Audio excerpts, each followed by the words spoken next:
Tonight we continue on in our holiness theme, as it's the second Sunday night of the month. I told John this morning that I planned these lessons several months ago. We were putting the theme booklet together, and who would have thought we were just getting into our study on authority and talking about some similar things. So kind of interesting how that works out sometimes. But we're going to be talking about Nadab and Abihu tonight. In Numbers chapter 3, which is not the usual chapter for talking about Nadab and Abihu, but Numbers chapter 3, as the writer talks about the generations of Aaron and Moses, talks specifically about the sons of Aaron who were ordained to serve as priests. Numbers 3 and verse 4, it says, Nadab and Abihu died before the Lord when they offered strange fire before the Lord. So we know that they died before the Lord. They died in the presence of the Lord. The occasion involved an offering, and the offering is described as strange. We use that word strange a lot, or maybe I do. Maybe it's just me. But, we think of strange as like something weird or unusual. It's not exactly the way it's used here. The word strange that's used really means foreign or loathsome or profane. And so it's not just, oh, that's weird, but it's something more than that. They brought something before the presence of the Lord that was strange. It wasn't what he had said. They had brought fire before the Lord for the purpose of worship, and yet it wasn't what God had said. Now, look at the usual passage, Leviticus chapter 10, verses 1 through 3, as we're told a little bit more there. Nadab and Abihu, the sons of Aaron, took their respective fire pans, and after putting fire in them, placed incense on it, and offered strange fire before the Lord, which he had not commanded them. And fire came out from the presence of the Lord and consumed them, and they died before the Lord. Then Moses said to Aaron, It is what the Lord spoke, saying, By those who come near me, I will be treated as holy, and before all the people, I will be honored. So Aaron, therefore, kept silent. The passage makes it clear that God did not command the fire that Nadab and Abihu offered. He never suggested it. He never implied it. He never authorized it. Moses describes this fire as profane or loathsome. And I think it's pretty clear from this passage, thinking about necessary inference, that it's unholy what they did, because Moses said that the Lord spoke and said, I will be treated as holy. And so what they did was unholy. And that's pretty important as well to think about. It's also interesting that there's nothing about this that is accidental of nature. That would be one thing. You'd be like, oh, well, I understand the fire kind of got carried away. I started a fire one time in our backyard when we lived in Missouri, trying to burn a big pile of brush and stuff, and use gasoline and lit that thing up, and what little hair I had went and so it's like, well, I could see where that's pretty dangerous, where that could be really bad. Scared me a little bit. But this was not that. This was no accident that took place here. When they died purposefully, and God had sent fire to devour them. Moses provides the reason here that God acted in such a fashion when he says what he did there in verse 3. When we go before God, he requires glorification and sanctification. Sanctification is to be set apart or to be holy. Glorification means to make honorable. And so when you think about that, that's not what Nadab and Abihu did. They dishonored God with their behavior. They did not treat him as holy. They did not treat him as honorable. And so the issues in all of this really is, well, how do we take all of this? What do we need to consider? And thinking about the importance of how we treat God, the importance of what God has to say, what his word actually means. All of that is so important in thinking about what we can learn from Nadab and Abihu. So that's what we're going to talk about this night as we continue on here. We've talked about this passage in 1 Peter chapter 1 several times this year already, and likely it's going to be talked about some more before the year is up, because it is a good passage. You shall be holy, for I am holy, Peter mentions in 1 Peter 1 and verse 16, which is a quotation from Leviticus chapter 11 and verse 44. The concept of sanctification and holiness, it relates more than just being sinless or being 100% pure. It's something even more than that. The term is first used back in Exodus chapter 3, whenever God called a certain ground holy ground. And you remember there in Exodus 3 and verse 5, God says to Moses, don't come near here. Remove your sandals. The place on which you are standing is holy ground. And so, I mean, that's pretty amazing to think about. What was so special about this ground? It's just dirt, right? Well, God is there. He's there. He determined that it was holy. Ordinary and common is not what holy is. And he said this ground is holy. And so Moses couldn't just come on over there and it's just another day in my life and, oh, God happens to be there. That's not the way that Moses was to approach God. Holiness requires reverence, and that's what was required here. Reverence sees holiness and treats it a certain way, treats it with respect, treats it with humility, treats it with fear. And, you know, when you think about that, fear of God in terms of respect is one thing, but also fear, there's a relationship there that, you know, you realize that I am not ever going to be equal with this one that I fear. I am never going to be equal to. In fact, I'm lacking tremendously in my stature and in my quality comparing myself to that which is holy. I'm lacking in that. That should be fearful to me to think about that. God is holy. I'm striving to be holy. And when I think about that, it should scare me a little bit, because God is so much greater than what I am. And I should think about that in relation to my holiness and the relationship to how I actually view God and what I want to do with that. Nadab and Abihu failed in this respect. They approached God in a manner that did not treat him holy.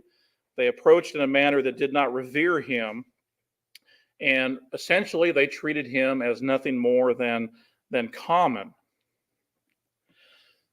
So consider then, if the sanctification and glorification of God is so critical, and if it's so important that the consequences meant death to Nadab and Abihu, what should my attitude be then?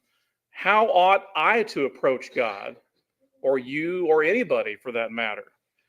And so that's really humbling to think about then. How I view God, how I should approach him, what my situation is like that. You hear the phrase sometimes today, casual worship. Is that really a phrase? It's kind of an oxymoron, isn't it? Awfully good, bittersweet. Casual worship. There's nothing casual about worship, right? We're talking about worship. That's a serious thing. There's nothing casual about that. And, when you think about our worship to God, that's serious stuff.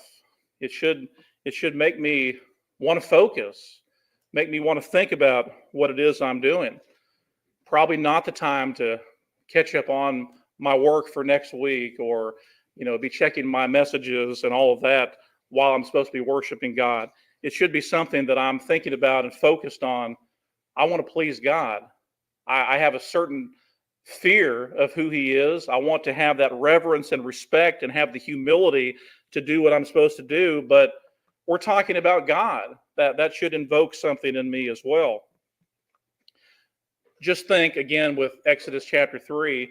if Moses approached God and he's like, I'm going to keep my sandals on. Really, it's just dirt, no big deal. I'm going to take a tote with me, and in case I get bored being with God, I'll have some things to do. That sounds ridiculous, doesn't it? I mean, it's God. He said, this is holy ground. I'm burning bush, all these things going on. And yet, we see maybe how ridiculous that is. And yet, we have to be as invested when we think about approaching God and what it is that we're trying to do in His presence. God does not stand on an equal footing with just things that we do. Going to a movie, going to a picnic, not this time of year, but that's not the same thing as going to worship. That's not the same thing or in the same category as that. It's just not something you do and in a casual fashion like that. God is not on the same footing with all of that. Being in His presence is not just a come as you are event. It's not something that is to be taken casual like that. God is holy. Nadab and Abihu failed to treat Him that way. And we should learn from that example, not do the same thing that they did or behave in that same fashion. John chapter 14 and verse 15, we talked about this passage some in recent weeks. Or has that been months ago, Eddie? Where Jesus said, if you love me, keep my commandments. It's impressive going through our study of John and just thinking about Jesus in general, just the many things that He did, the miracles that He performed. The wind and the sea, they obeyed Him. Unclean spirits, they obeyed Him. When death was on the line there, that wasn't a barrier either. When Adam and Eve disobeyed God, they were punished. The world was destroyed except for 8 souls because they disobeyed God. Sodom and Gomorrah disobeyed God. They were destroyed. Israel disobeyed God over and over and over again, and they were punished in many ways. Diseases, enemies, wandering in the wilderness, captivity, even death at different times. Uzzah, like Nadab and Abihu, lost his life because he disobeyed the commands of God.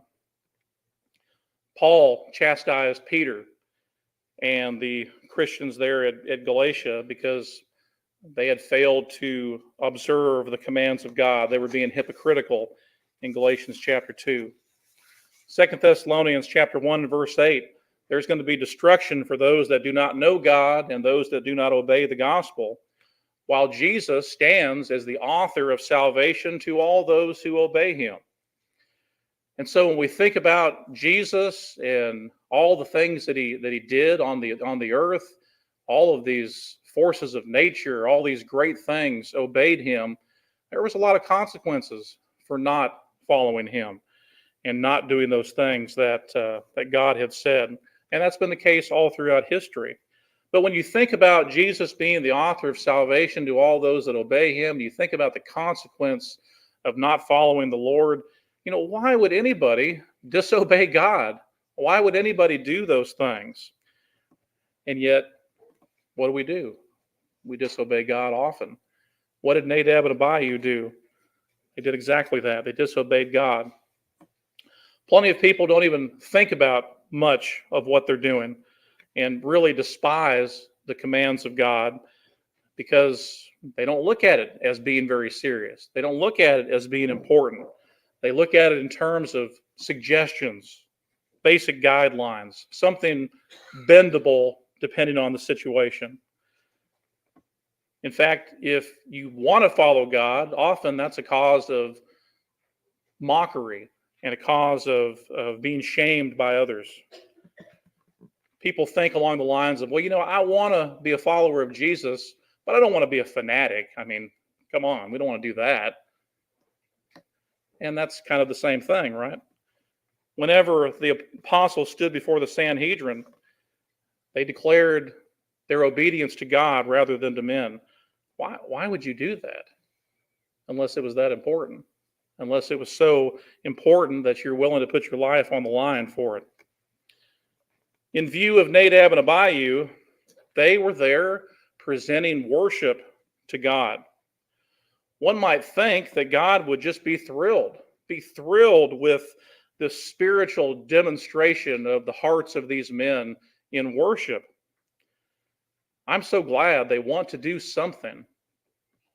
That wasn't God's attitude at all, was it? In fact, that's never been God's attitude. Remember some of the words in the book of Malachi? Just close the gates. Oh, that someone would close the gates.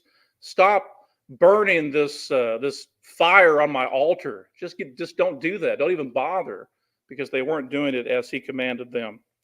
We don't ever see that in the scriptures where God is just proud they did something. That's not treating God as holy. That's not the way that he looks at that at all.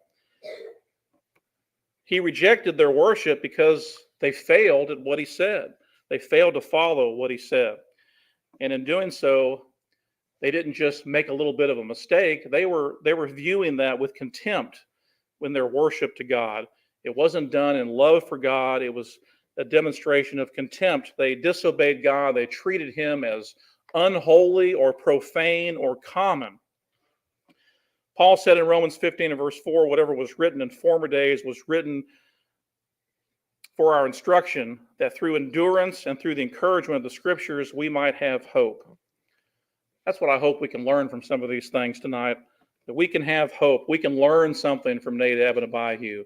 We don't really want to go down that same path that they went through. We don't want to follow that example of disobedience. We want to follow and learn from that while not being disobedient then. Learn from their example. James 2 and verse 20. But are you willing to recognize, you foolish fellow, that faith without works is useless?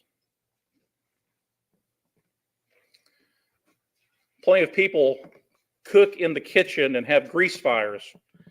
And good, well-intentioned people, what would you normally do with a fire in the kitchen? You want to throw water on it, right? Right, Barry? Not on a grease fire, right? That's not a good idea. That can result in the fire spreading even further because water and oil don't mix. But the point is, you can have good intentions. I'm gonna douse this thing, and it be the wrong thing to do. And that's the same thing with our spiritual life. If we're not careful, good intentions by themselves is not just going to automatically result in bringing glory to God or bringing joy to God just because I have good intentions on something. Nadab and Abihu worshiped God. Their worship indicates there's a desire there for something greater than themselves. And yet, what are they doing? Well, they're attempting to do it in a way that was pleasing to them. They didn't do what God said, so it had to be something that was on their own terms.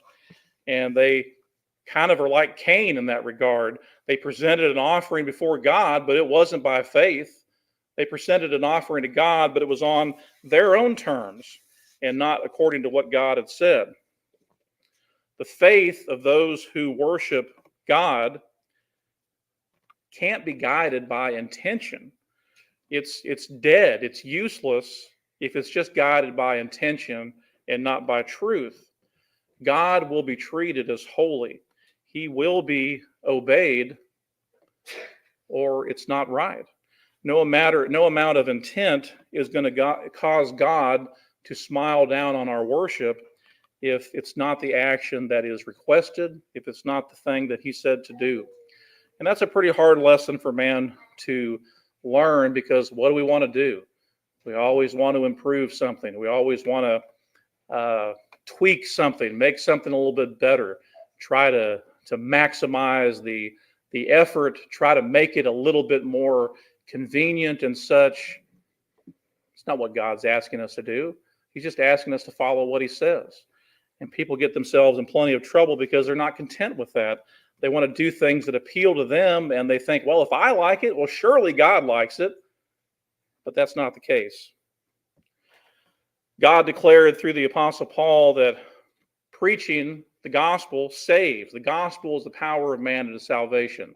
The foolishness of the message preached is what saves. And we talked about this morning in our lesson that It's the foolishness of the world that thinks they can dictate those terms. But it's God's wisdom that's so much greater than man's. Jesus commanded the proclamation of the gospel to all creation, and yet often man minimizes that thing. He minimizes that and it makes it not be as important. Put a little bit of gospel in there, but focus more on all these other things. A little bit of the gospel, but a lot more stuff that appeals to man. That's not the way of God. God declares that we are to sing and make melody in our hearts before the Lord. And yet man gets a hold of that, and what's he want to do? Well, let's just make it a big old thing. Let's strike up the band, make it a praise band, make it a choral group, put together something big and bold and loud. Surely God will like that. All the while, God still says what he says, and you're still left with, well, are we going to follow what God says or not? Because what are we trying to do? Most often, we're trying to appeal to ourselves. We're trying to do things that we like and assume that God's going to be okay with that. Is God going to be glorified with such behavior? Are we treating him as holy? Are we treating him with respect whenever we are taking what he says and then just blowing it up and making it to be something entirely different? Jesus instituted the Lord's Supper as a memorial of his death. We find them in the first century partaking of the Lord's Supper on the first day of the week. Paul admonishes and exhorts the Corinthians to take it properly, not to treat it as a common meal. This was not just a normal thing. This was something that was to be dedicated to the Lord, something by which they were to take very seriously. And yet often the intention of man is the opposite.